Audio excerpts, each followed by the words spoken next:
Hi, my name is Josh Bryan. I'm the founder and CEO of InflateAlite, and this is our 12 by 24 foot light bank. In this video, we'll go over what comes in the box, how to set it up, and the various uses that it is used for. Let's go over what comes in the box when you order a 12 by 24 InflateAlite. So what we've got is we've got a left and a right side. We did these in two pieces so they can pack in a bag and be checked as luggage. That puts them at, with a bag, just under 70 pounds each. It comes with a supplied lithium-ion powered pump. It comes with a scrim and a bounce. The bounce is double-sided. It can be run either a silver side or a white side. And then it also comes with some rigging, some carabiners, some straps, webbing, that sort of thing. We've got a center brace. And this is an inflatable cross member, essentially. It goes in the middle. Because this unit is so long, 24 feet long, 12 feet wide, if your pickup points are not directly above, in other words, if it's being pulled in or out, you put this in the unit and it keeps it from spreading or compressing on itself. And that is what is included. All right, so what we're gonna do here is we're gonna go ahead and roll out the two halves. We're gonna inflate them, and then we'll put it together.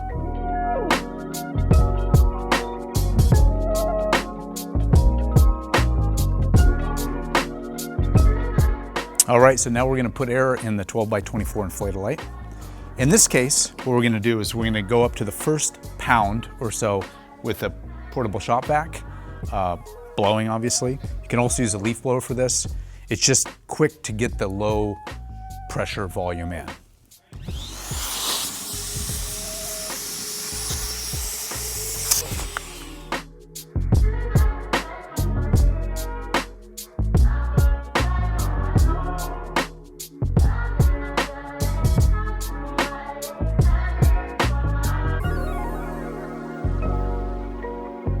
So once we've got the 1 PSI or so in it, it kind of stands up on its own, we'll go to the high pressure. And in this case, we're gonna run this at 7 PSI.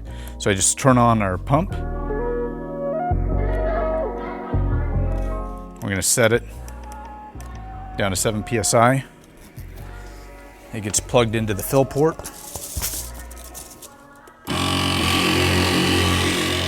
And away you go.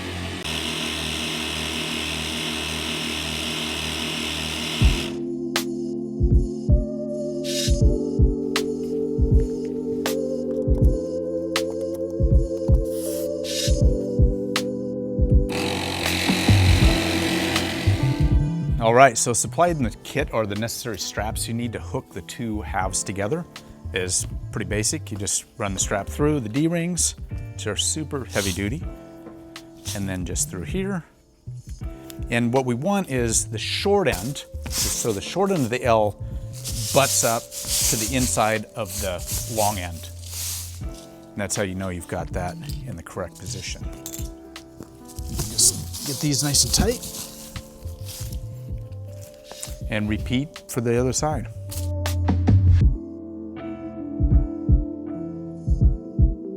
And so we've got 7 PSI in this, and as you can see, this is super rigid. All right, Coop, so what kind of lighting are you using for this? So we're going super simple. It's just 4 bank Kino kits. Okay. It's gonna give you just a nice wash. It's nothing crazy. If I were to throw some more source units like we did the other day, that would be awesome, but these guys are just nice. They'll give you a nice fill, and it's gonna make this thing look gorgeous. All right, love it. Now we're gonna rig this, and in this case, we want a really soft diffused light, so we're gonna hang the unit fairly far below our light source. Depending on what you're doing, that'll change, and depending on what kind of lighting you're using as your supply, that will change as well. All right, so now we're going to go ahead and rig this 12 by 24.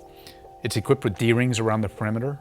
We typically grab it in 4 different spots, so not a whole lot. And the reason for that is it's its own structure. So it's very, very rigid once we've got it inflated, so we don't have to grab it in multiple points. Like I say, 2 points on each side is typically enough for what we're doing. So in this case, I'm using the supplied straps to rig this.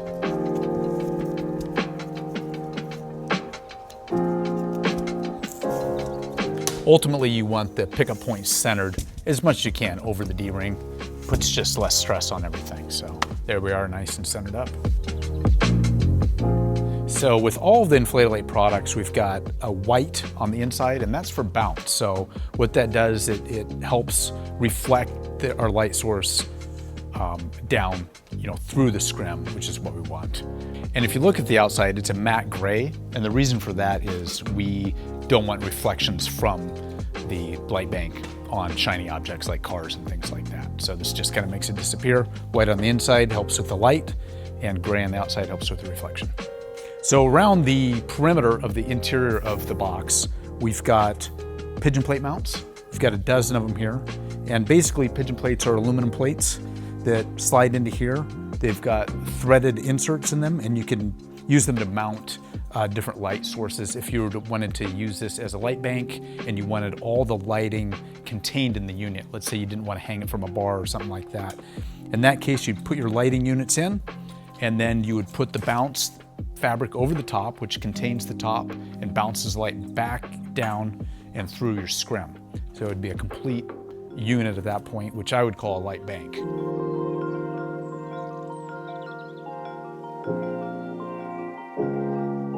All right, so the final little piece of the puzzle, so to speak, here is going to be the scrim. And again, just like the other ones, it's Velcroed to the base, so we'll just basically stick it on there and we're done. So with the 12'x24, you're definitely going to want a few people to give you a hand with this part, just because it's so big and you really don't want this to touch the ground.